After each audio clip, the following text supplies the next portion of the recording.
Today I'm going to talk about this book, Essential Finger Exercises by Ernst von Dohnányi. There are 8 exercises from this book that I use and that I recommend to my students, and I'm going to show them to you in this series of tutorials. Whether you're familiar with them already or they're new to you, I'm going to share some insights on how to work on these pieces to improve your technique and gain more ease when learning your repertoire. Hi, I'm Dr. Kate Boyd, and I'm so glad you're here. Welcome to my channel. As you can see, I am not at home. I am in northern Michigan for the summer, where I teach at a music camp. So this is our temporary recording, teaching, and practicing studio. Ernst von Dohnányi was a Hungarian pianist. He was a composer, a conductor, and a teacher. He was very famous and influential in his lifetime, and his musicianship was heavily influenced by the music of Brahms. In addition to being a prominent conductor, composer, and pianist, he was also a highly regarded teacher, and he taught a lot of high-level concert pianists in his lifetime. He wrote this book, Essential Finger Exercises, and he wrote it in 1929, and this is what I'm going to be talking about in this series of videos. Essential Finger Exercises is geared toward advanced pianists, and Dohnányi himself said that he designed these exercises in order to help advanced pianists work on technique more efficiently so that they would have more practice time for actual repertoire. But even if you aren't an advanced pianist yet, please don't click away from this video. I still think you could get something out of learning about these exercises because I'm going to be talking about how to practice these pieces and how it can benefit you.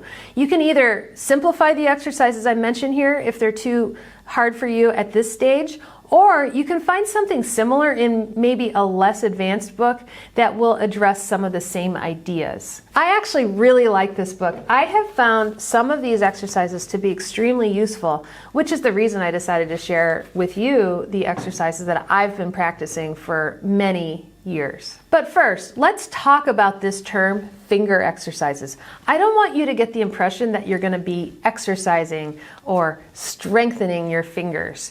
When I think of exercising my fingers, I actually imagine doing repetitive exercises involving resistance training that are the finger equivalent of push-ups, crunches, and sit-ups, like going to the gym.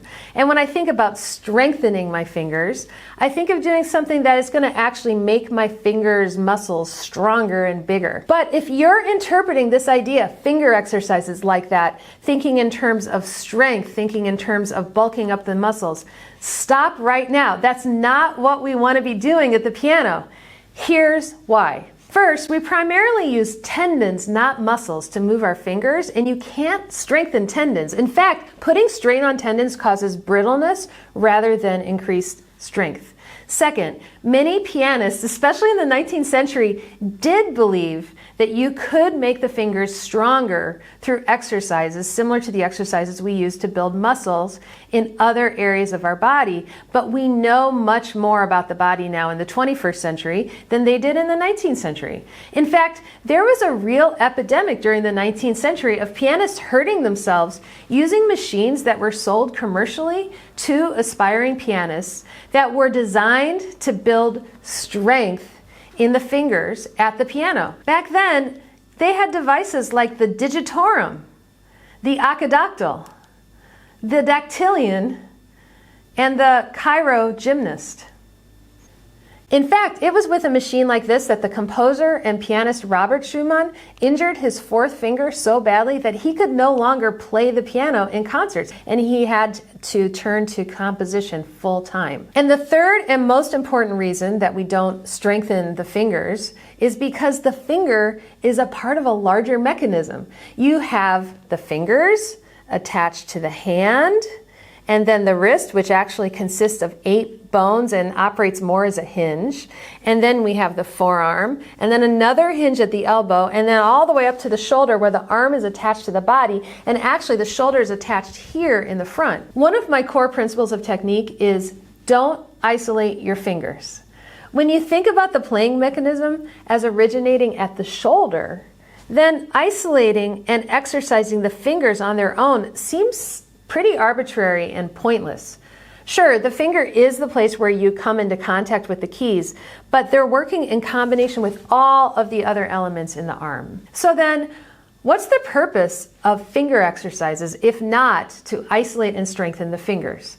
What does it even mean to exercise your fingers? I think our goal here is agility. Let's take a minute to think about the distinction between etudes and finger exercises. An etude is a musical composition that often tackles a particular technical issue through the repetition of a musical motive within the piece. There are beautiful etudes by Chopin, Rachmaninoff, Liszt, Moszkowski, Debussy, and many other composers. An etude will often target one technical thing, and then this technical thing is repeated throughout the entire composition. But it's first and foremost a composition which you can play in a concert and enjoy on its own musical merits. Finger exercises, on the other hand, are technical exercises first and musical compositions second. Well, really, they aren't even musical compositions. A finger exercise is designed to run one specific technical pattern through various keys so that you can develop dexterity and familiarity with something in all different combinations of fingers and black and white key patterns. But a finger exercise is not a musical composition. Nobody plays finger exercises in concerts, but you hear etudes performed all the time. For that reason, I don't recommend doing finger exercises more than 10 or 15 minutes a day. Even 5 minutes can be immensely beneficial, particularly after you've already familiarized yourself with the pattern that you're working on. I also recommend choosing a finger exercise that'll address something you're struggling with in a specific piece you're playing, rather than trying to just learn all the finger exercises in a particular book and hope that it helps you improve in a general way. So I encourage you to use these exercises to help you in your musicianship, in the repertoire you're playing, and don't just learn them as an end in itself. Choose an exercise that'll help you and don't just start at the beginning from number one.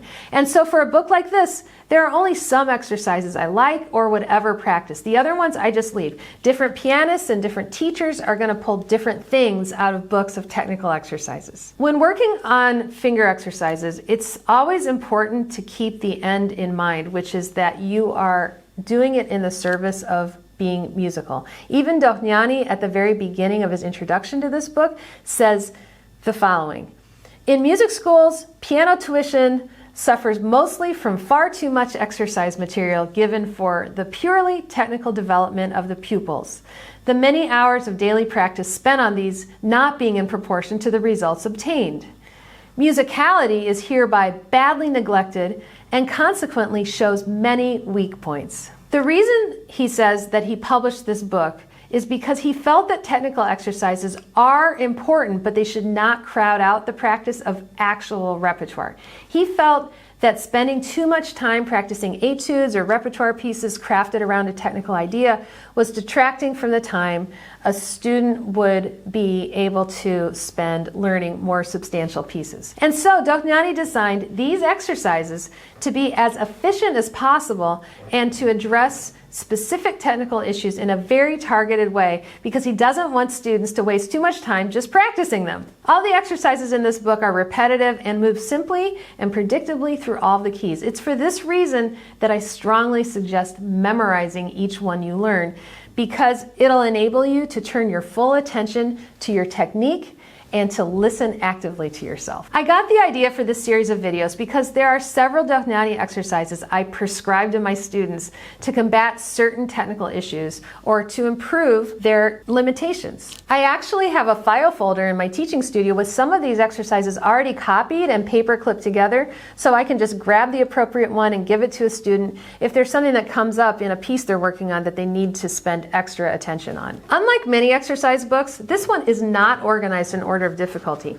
In the introduction, Dohnányi tells us that the book consists of 3 levels of difficulty, and you should really tackle them in roughly that order. You don't have to play all of the exercises, but work on the ones in the first group first that you choose to play, and then the second group before moving on to the third group. Now I'm going to start right out of the gate by telling you that the first 11 exercises in this book are exercises that I would never assign and I would never practice. They are a relic of that time in the 19th century before people really understood how harmful it can be to isolate your fingers. The first 11 exercises in this book involve holding down either individual fingers and playing chords, or holding down chords and moving individual fingers. So what I mean by that is a typical exercise is something like you hold down like that note and then you go just isolated, that kind of thing. And so there's a lot of isolating the fingers that is required, and the point of those exercises is only to move individual fingers in having the arm stay immobile. And honestly, I think the risks outweigh the rewards in these types of exercise where you hold down individual fingers and play other notes. There are just too many things that can go wrong when you do that, and there are going to be places in the repertoire where you'll be able to learn these techniques of holding down a finger and then having to move something else individually. So I just skipped that section entirely, and like I said, I never assign these exercises to my students. But I do use 8 exercises from this book frequently, and some of them I've been practicing for like 25, 30 years. In the coming videos, I'm going to go through this book and I'm going to show you the 8 that I use and that I teach in approximately ascending order of difficulty. And as a preview, I'm going to tell you the 8 exercises are number 12, which is a broken 5-finger pattern, number 22, which consists of arpeggios, number 24, which involves 4-note chords and their inversions. After that group, I'll talk about number 26, which is an exercise in double thirds, and number 38, which is an exercise in octave scales. And then I'll complete the series with a tutorial on number 25, which is an exercise in leaping chords, number 31, which is an exercise in fourths, and then I'll finish with number 35, which is a sixths exercise. I'm really excited to have you join me as I explore highlights from this volume because I just love geeking out about this stuff. This book is not yet in the public domain, so I can't link to a free PDF of it, although I really wanted to, but I will link to the volume where you can purchase it in the description below. However, you don't have to actually own the book to learn these exercises because you can just learn them by ear and practice them that way. I was actually doing some of these exercises long before I even bought or saw the book. While you're waiting for the first tutorial in this series, check out these videos where I lay out the foundations of my approach to technique, including my explanation of the arm as a larger playing mechanism. I'll see you in the first tutorial, and happy practicing!